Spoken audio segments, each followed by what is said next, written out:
everyone. We are working in the new Unit 6 packet. This is the second part of the unit. So the first thing you'll need to do is get a new packet from me. They're right in the front of the classroom. We had a couple warm-ups that we're going to do in class together, but I'll take a look at them here. If you were going to be in class or you already saw this, you can skip this part. All right, so first of all, it wants us to find the measure of angle ACB. So that means we're looking for this one right here. All right, so because these lines are parallel, think about alternate interior angles. If you have a transversal, this angle and this angle are the same. So if this is 40, so is this. If this is 80, so is this. So there's a couple ways that you can find x. You can look at it as, well, all three of these angles add up to 180 because they form a straight line. Or you can look at the triangle in the center here, and all of these add up to 180 because they're a triangle. So either way, if you take 40 and 80, you get 120. Subtract from 180, and you get 60. So the measure of, I'll just write it right here. Measure of angle ACB is 60 degrees. All right. Second one, proofs are coming back this chapter. So we need to review the 5 ways to prove two triangles are congruent. Side, side, side, side, angle, side, angle, side, angle. These two are opposites. Angle, angle, side, and highlight. Remember, it can't be side, side, angle because that spells a bad word whether you look at it this way or this way. So that's bad.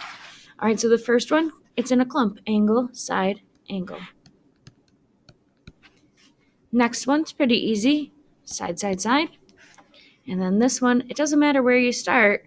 Just go where they're grouped together. Side, angle, side. Or if you went this way, it's still side, angle, side. So that'll be coming back a little bit. All right, so we've been talking about polygons. Today we're going to focus on parallelograms, which is a type of quadrilateral. Think about a parallelogram. It's a very vague term, kind of like if I say a vehicle. A vehicle could mean a truck, a car, a van, whatever. There's all sorts of different ones. So a parallelogram could be a rectangle. It could just be a parallelogram. A rhombus is a parallelogram. A square is a parallelogram. All right, so rectangles, rhombus, and square all are a type of parallelogram, but they have special features. So just keep in mind these things because this is going to come in handy with our proofs. Opposite sides are parallel. That's where it gets its name. Opposite sides are congruent. So this side's the same as this, and so is this, and they're also parallel. Opposite angles are congruent.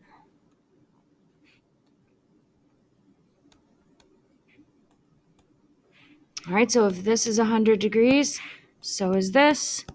And then consecutive angles are supplementary or adjacent, the ones next to each other. So it could be here, that would have to be 80, or it could be here. All right, so opposite angles are the same, consecutive angles add up to 180, and diagonals bisect each other. So again, if you have a diagonal, oh my gosh, that's awful. They cut each other in half. Now, you can see, so if this is 5, this is 5. If this is 10, this is 10. You can see in this parallelogram that the diagonals are not equal. They just cut each other in half. Okay, so let's get more specific. A rectangle, which you're familiar with, has all of these components.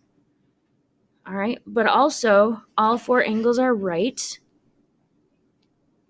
90, 90, 90, 90. And the diagonals don't only bisect each other, but they're the same size. So all of these parts are going to be the same. All right, going the other way, a rhombus is a type of parallelogram, so it has all of those features, but all of the sides are equal. And the diagonals are not the same, but they do a couple of things. They bisect the angles. So the angles are cut in half. So if this whole angle up here is 80, these are both 40. But also when you draw your diagonals, they're perpendicular, so they form right angles. All right, now if you put a rectangle and a rhombus, basically think of a square that's been kind of smushed or tilted. If you put a rectangle and a rhombus together, you have a square. All right. So let's take a look at some examples. So in this first one is a rectangle. So I know that if this is 6.5, so is this, so is this, so is this. So let's find some things. BD is going to be 6.5 and 6.5, 13. CD is 5. Opposite sides are the same. AC, well, if this is 6.5, so is this, so is this. So AC is going to be 13 as well, because again, your diagonals are the same. Diagonal BD and AC are the same, and AE is 6.5. All right, LKMN is a rhombus. All right, so let's think about some things. First of all, if you see two different variables, their equations are separate. You're not trying to combine them into one. If it's a rhombus, I know all the sides are the same. So I'll start with my x's. 3x plus 4 is going to equal this side, x plus 20. Solve. I'm going to subtract the x over. Again, at any point, if you need to pause the video, feel free. It's the nice part about having video notes. All right, then we'll subtract 4 from both sides. 2x equals 16. And then we'll divide by 2. X is 8. So we'll start there. It wants us to find KL. So really, you can plug it into any of these. 8 plus 20 is 28. Let's check over here. 3 times 20. Oops. 3 times 8. Let's try that again. X is 8. 3 times 8 is 24. Plus 4 is also 28. All 4 sides are going to be 28. The angles are a little different.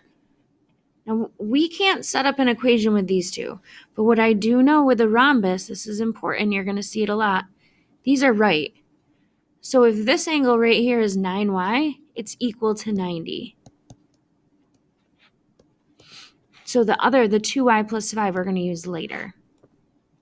So y equals 10. So now if I want to find angle MNK, well, first, let's see what angle KNL is here.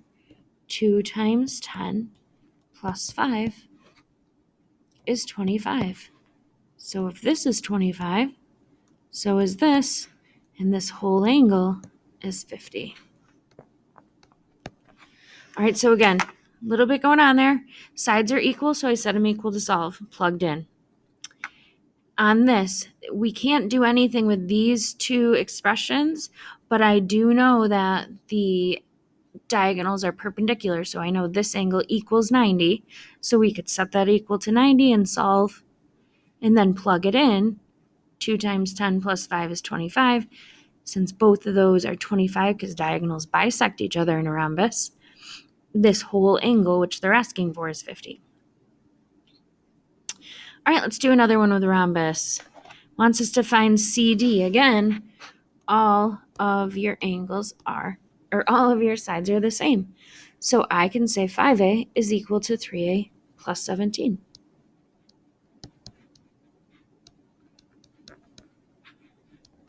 Now when you go to solve, 5a is by itself, so let's bring the 3a over with it. We'll subtract it over, only because it's crossing the equal sign.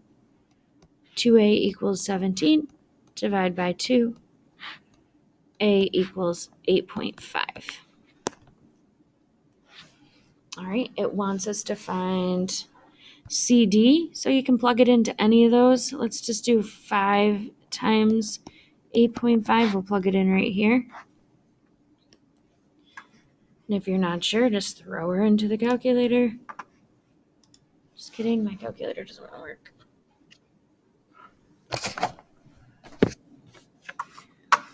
Whoops. See if it works now. No, I'm not going through all this on the screen. You've got a calculator, you can use yours. Okay.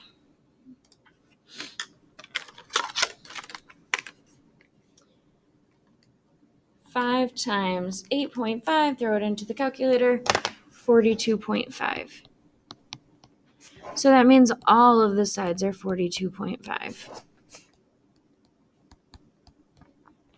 All right, 2B. Now, notice I drew another rhombus below. That's for a reason. I'm going to sometimes it's hard to tell what's going on when there's so many different lines and things. So I'm just going to pull this down here and take a look. It says the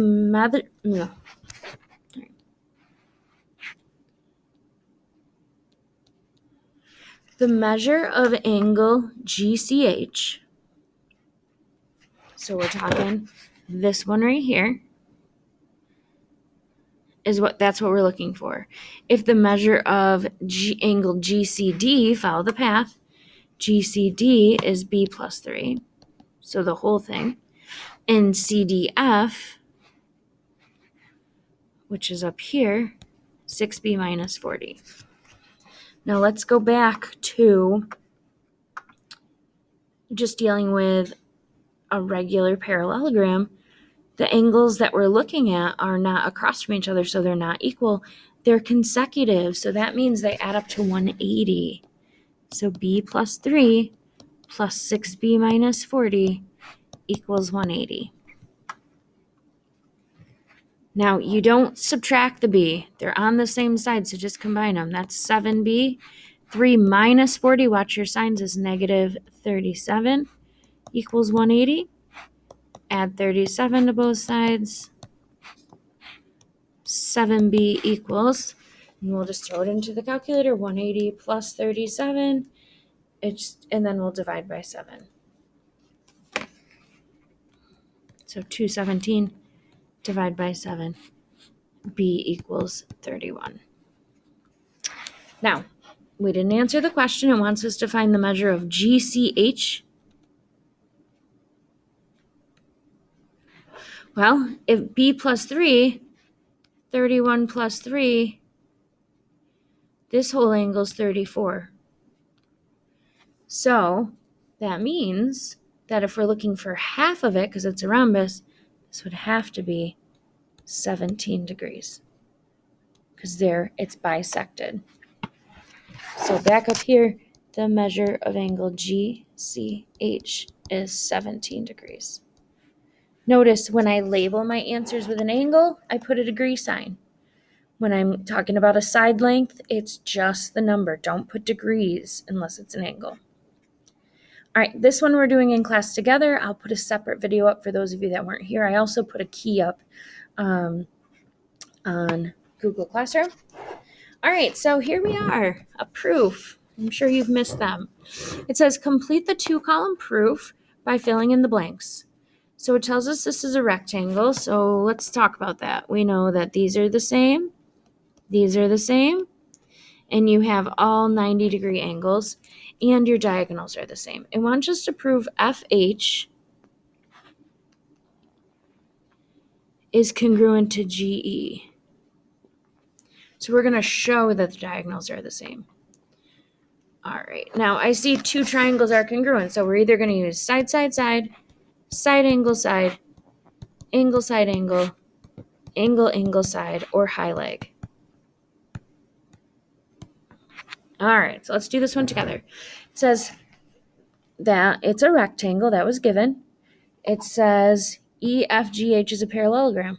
Well, we learned in that chart on the first page, all rectangles are parallelograms. In a parallelogram symbol, you can just kind of draw a little mini parallelogram. All right, so that means, and if you look at the reason, it says in a parallelogram, opposite sides are congruent. So it says EF is the same as GH. And the reason, opposite sides are congruent. So we're using what they told us. And then it says EH is congruent to itself. So we're looking down here. If something's congruent to itself, remember that's your reflexive property.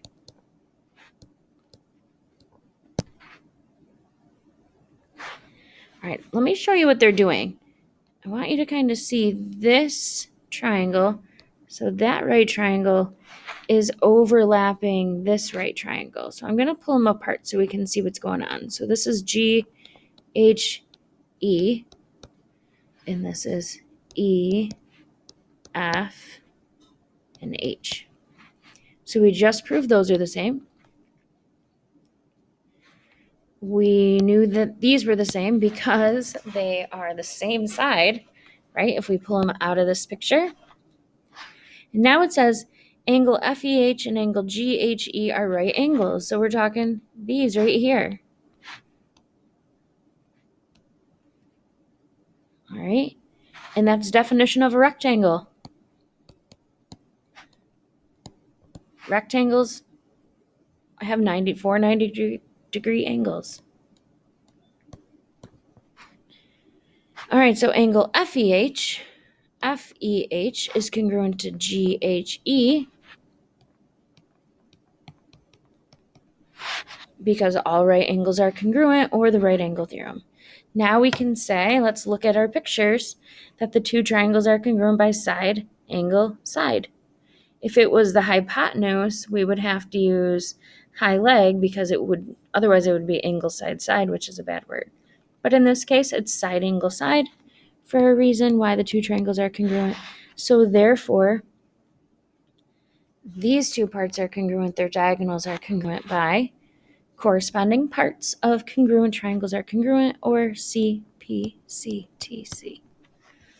All right, we'll see a little bit of that come back, but most of your proofs this chapter are going to be the type that we talked about in class. All right, so that's the end of this video. Like I said, I'm going to put up a video going over the other type of proof that we did in class. Now I want you to try the practice on page 23. So you have number 26 as a proof like we just did. Mark your picture, give it a try. Number 3. Number 4 is accidentally a repeat, so you don't have to do number 4. On page 24, you have this proof. And then I'm actually going to put this one in a short video. But if you want to try this one, you can. It says show the diagonals of the square are congruent perpendicular bisectors of each other. It's exactly what we did yesterday in class. So you want to show the diagonals. So JL is congruent to HK. And remember, you can use Pythagorean theorem since it's a graph. That's what I would encourage you to do because you could easily make this into a right angle and right triangle, and same with JL. Perpendicular, remember you're looking for your slope. You want to show that they're negative reciprocals. And then finally, the midpoint. Show that the midpoints are the same. Show that I'd use your midpoint formula. Remember, that's where you do your XY. Oops, what is that? Of both, add them together, and then divide by 2. All right. And then we'll move on to the next part after. So again, working on the practice after you finish this video. Have a great day.